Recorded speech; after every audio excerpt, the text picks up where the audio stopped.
والصديقين والشهداء أما بعد فأعوذ بالله من الشيطان الرجيم بسم الله الرحمن الرحيم والضحى والليل إذا سجى صدق الله مولانا العظيم ببركة إن الله وملائكته يصلون على النبي يا أيها الذين آمنوا صلوا عليه وسلموا تسليما اللهم صل على سيدنا ومولانا محمد وعلى آله وأصحابه سيدنا ومولانا محمد وبارك وسلم صلاة وسلام عليك يا سيدي يا رسول الله الصلاة والسلام عليك يا سيدي يا رسول الله وعلى آلك وأصحابك يا سيدي يا محبوب رب العالمين یا رب بالمصطفى بلغ مقاصدنا واغفر لنا ما مضى یا واسع الکرم۔ حمد و ثنا اور درود و سلام صاحب لولاک مدنی تاجدار حبیب کردگار احمد مجتبی محمد مصطفیٰ صلی اللہ علیہ وسلم پر پیش کرنے کے بعد آپ کے سامنے قرآن مجید فرقان حمید کی 2 آیات بینات پڑھنے کی سعادت حاصل کی ہے۔ مالک دو جہاں سے یہ التجا ہے کہ وہ مجھے اس پر حق سچ بولنے، آپ کو مجھے ہم سب کو سمجھنے اور عمل کرنے کی توفیق عطا فرمائے۔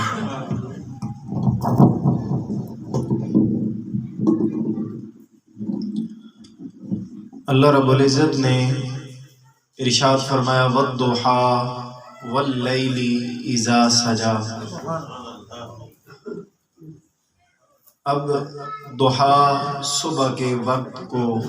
جب سورج بلند ہو جاتا ہے اس وقت کو کہا جاتا ہے، اور یہ صبح کا وقت اپنی خوبصورتیاں اپنے اندر سمیٹے ہوئے ہوتا ہے، لیکن اگر دیکھا جائے تو خالق اپنی مخلوق میں سے ایک مخصوص وقت کے انتخاب کا ذکر کر کے اس کی قسم کھا رہا، اور پھر رات جب چھا جائے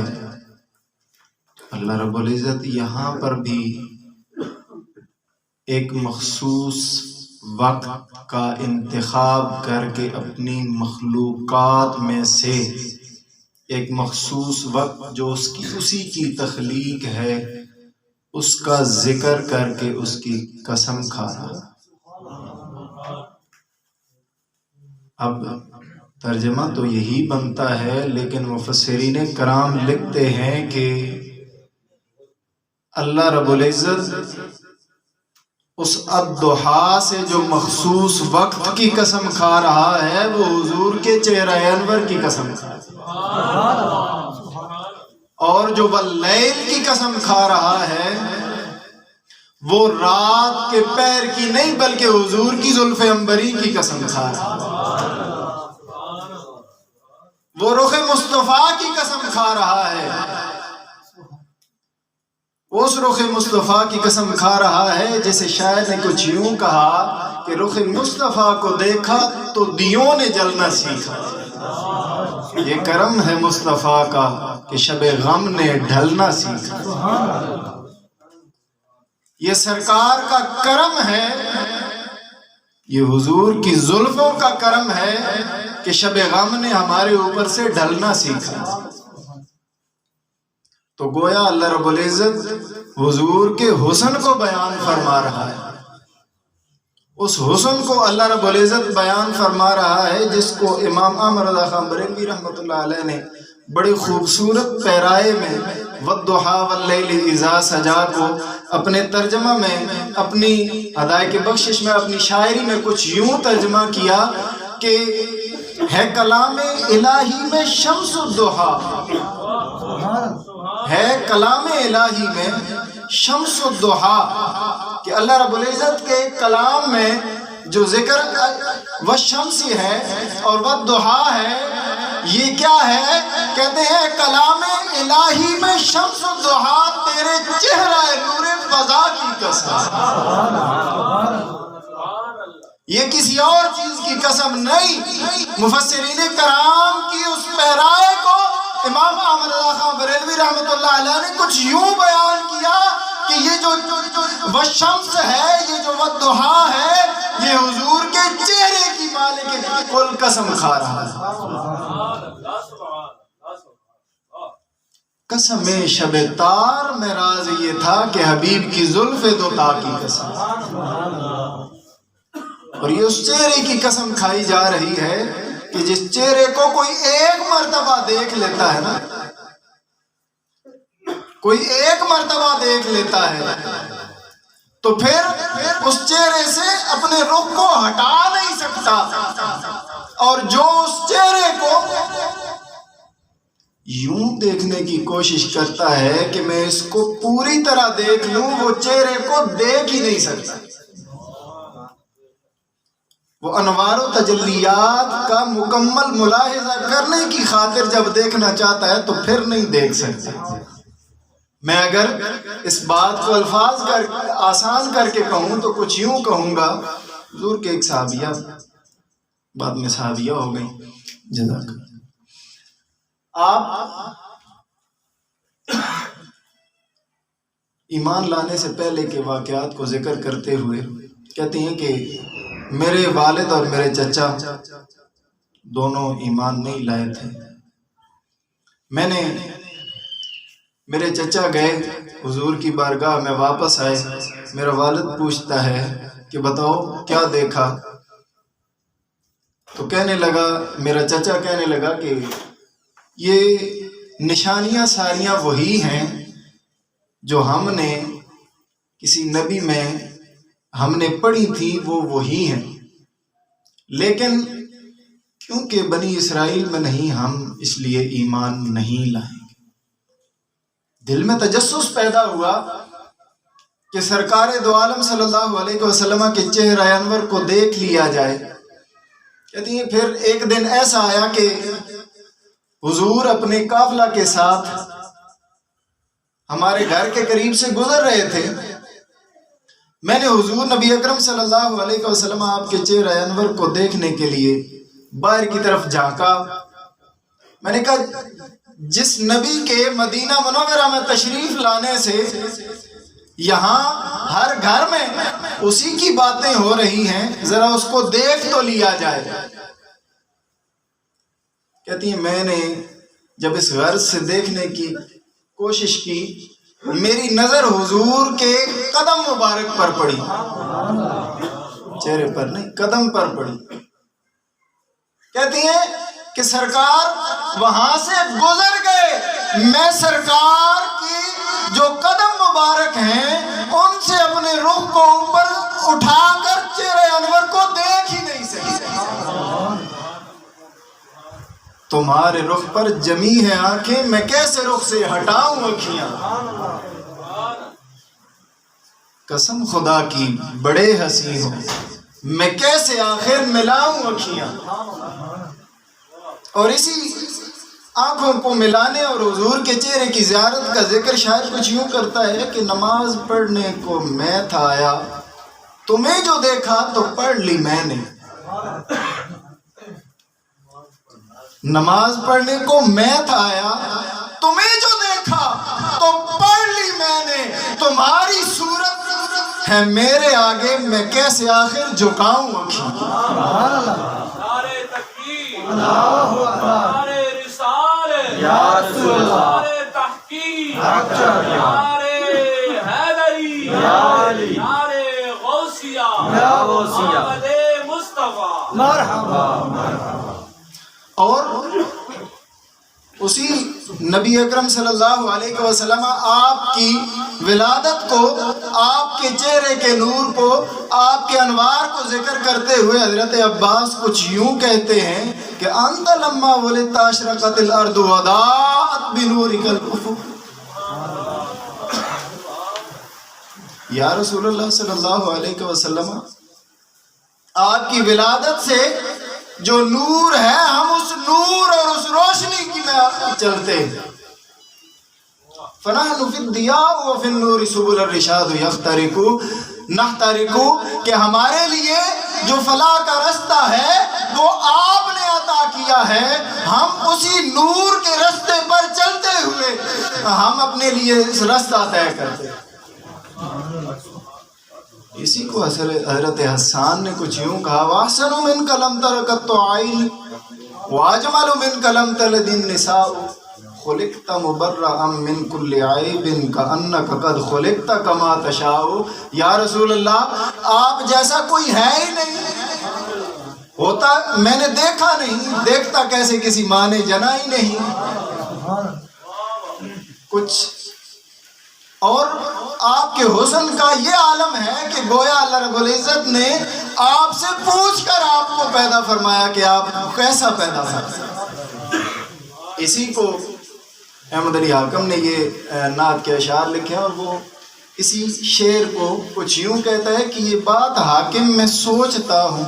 کہ خود مصور نے پوچھا ہوگا. یہ بات حاکم میں سوچتا ہوں کہ خود مصور نے پوچھا ہوگا. میں نقش تیرے بنا رہا ہوں بتاؤ کیسی بناؤں کیا. تمہارے رخ پر جمی ہیں آنکھیں میں کیسے رخ سے ہٹاؤں کیا. اللہ رب. اور ایک اور بات اسی پیرائے میں اگر چہرہ والضحیٰ کی بات کرتے ہوئے کروں تو کچھ یوں ہے کہ جو اس چہرے کو ایمان کی حالت میں دیکھ لیتا ہے، جو اس چہرے کو حالت ایمان میں دیکھ لیتا ہے، پھر آج کے دور کا کوئی بڑے سے بڑا زاہد، کوئی بڑے سے بڑا عابد، کوئی بڑے سے بڑا متقی پرہیزگار، کوئی کتنا ہی نفیس ہو، کوئی کتنا ہی عابد و زاہد ہو، پھر وہ اپنی ساری زندگی کی عبادات اکٹھی بھی کر لے تو سرکار کے چہرے کی زیارت کرنے والے کے ایک لمحے کی عبادت کے برابر بھی نہیں. عقائد کی بات اس کو سنبھال لیجئے گا. یہ عقیدے کی بات کر رہا ہوں کہ کوئی کتنی ہی عبادت کر لے، حضور کی چہرہ انور کی ساتھ جس کی نسبت ہو جائے، اس چہرہ انور کی زیارت کے ساتھ جو مشرف ہو جائے حالت ایمان میں، پھر اس کی ایک لمحے کی عبادت ایک طرف، آج کے کسی بھی شخص کی ساری زندگی کی عبادتیں ایک طرف. اسی چہرہ انور کی زیارت کے لیے میں اور آپ، ہماری یہ کوشش ہونی چاہیے کہ ہم اپنے چہروں کو، اپنے اعمال کو، اپنے کاموں کو ایسا بنا لیں کہ قیامت کے دن اس چہرے کو دیکھ کر ہمیں شرمندہ نہ ہونا پڑے. یہ پیغام ہے اپنی گفتگو کے آخر میں کہ قبر میں جب سرکار تشریف لائے نا،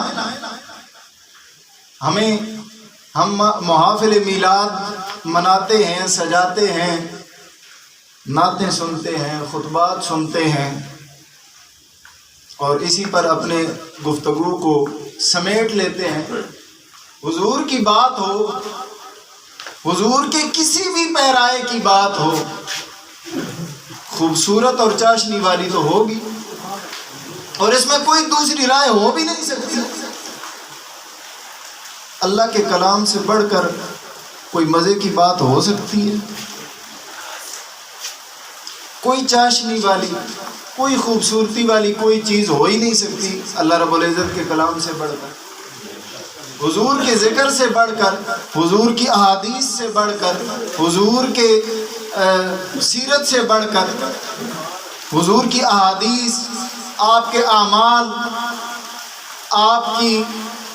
آپ کے چلنے کو ذکر کرنا، آپ کے بیٹھنے کو ذکر کرنا، اس سے بڑھ کر بھی کوئی چاشنی والی چیز ہو سکتی ہے؟ لیکن یہ مزہ صرف محافل کی حد تک نہ لیجئے، اسی چہرہ والضحا والے نے قبر میں بھی ہمارے پاس آنا ہے، اسی چہرہ انور والے کی شفاعت سے قیامت والے دن بھی ہماری نجات ہے۔ تو ذرا مجھ سمیت ہم سب کو ان محافل سے یہ بات لے لینی چاہیے کہ اس چہرہ انور کو قبر میں بھی پہچان لیں اور حشر میں بھی لواء الحمد کے نیچے حضور ہمیں جگہ عطا فرمائے۔ اور یہ نہ ہو کہ کہیں ہمارے کاموں کی وجہ سے سرکار دو عالم صلی اللہ علیہ وسلم ہم سے اپنے چہرہ انور کو پھیر لیں، تو پھر آج تو چاچا ماما تایا کوئی نہ کوئی نکل آتا ہے، وہاں تو سب دوڑ جائیں، پھر ہمارا کون والی و وارث ہوگا؟ اپنے آپ کو اس لیے تیار کیجیے، اور جو جس سے محبت کرتا ہے قیامت کے دن اسی کے ساتھ ہو۔ حضور سے محبت کیجیے تاکہ قیامت کے دن سرکار کا قرب عطا ہو جائے۔ آج جو ہے کسی پر آج جو ہے کسی پر نہیں کھلنے دیتے، کب وہ چاہیں گے میری حشر کی رسوائی، دل میں ہو یاد تیری گوشہ تنہائی، پھر تو خلوت میں عجب انجو منار آئی ہو۔ اللہ رب العزت ہم سب کے حال پہ اپنا کرم کرے، حضور کے عشق میں زندگی کو بسر کرنے کی توفیق عطا فرمائے، حضور کی اطاعت میں زندگی کو بسر کرنے کی توفیق عطا فرمائے، حضور کی محبت میں اپنی زندگی کو بسر کرنے کی توفیق عطا فرمائے، اور اسی کے ساتھ موت عطا فرمائے۔ وما علینا الا البلاغ۔